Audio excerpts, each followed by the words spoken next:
Where do you think we are? I'm pretty sure it is right in here. Right in there? Oh, okay, yeah, right about in there. Oh, watch out!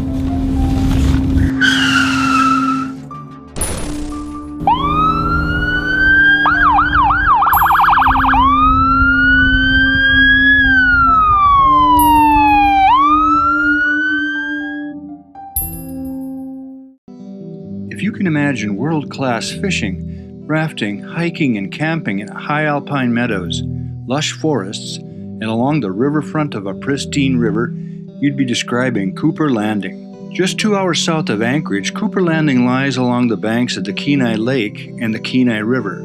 These turquoise waters have won renown for decades among visitors from all over the world, and the 300 residents who call Cooper Landing home. Oh, big rainbow! Big bow! Huge fish! That's the biggest fish you ever seen? Despite all of its attractions and amenities, however, there's just one thing that Cooper Landing doesn't offer: a safe, walkable community. In some ways, Cooper Landing has fallen into the same conundrum as other communities in the United States, where the engineering favors moving more cars faster. The National Highway Traffic Safety Administration reported that in 2012, more than 4,700 pedestrians were killed and an estimated 76,000 were injured in traffic crashes throughout the United States. 557 of those killed were under the age of 20. During the summer months, community roads are inundated with campers, RVs, and buses. Princess Cruise Tour buses alone bring 6,000 people each summer, and each of them is a pedestrian.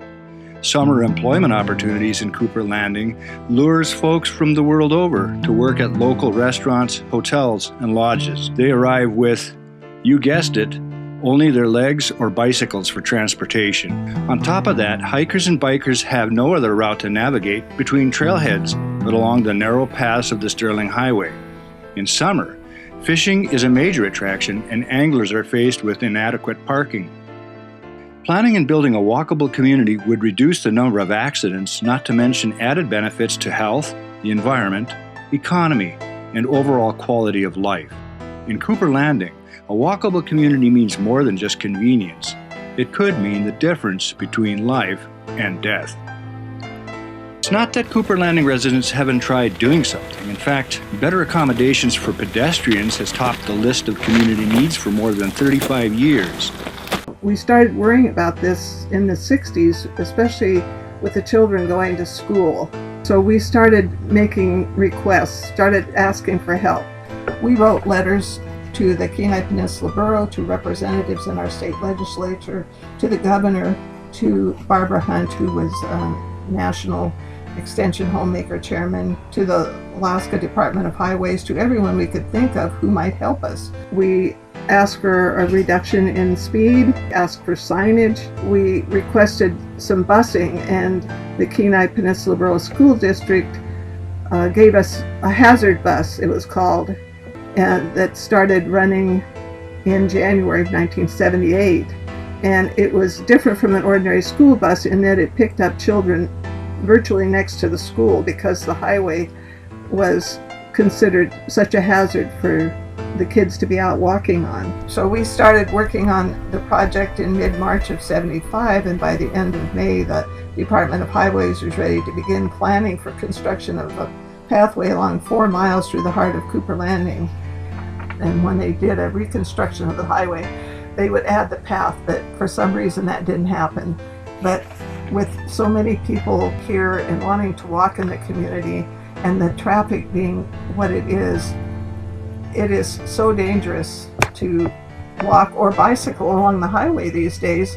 But progress has been stalled when it comes to the development of trails that would provide a continuous pedestrian thread throughout the community.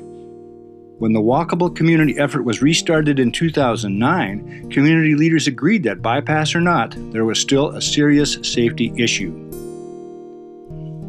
Our goal with the Walkable Community Project is to move traffic through town safely and efficiently for both motorized and non-motorized travelers. Designating functional pathways would connect people to businesses and recreational opportunities. Even bears need a safe place to walk around in Cooper Landing. If you care enough about safety, make Cooper Landing a walkable community.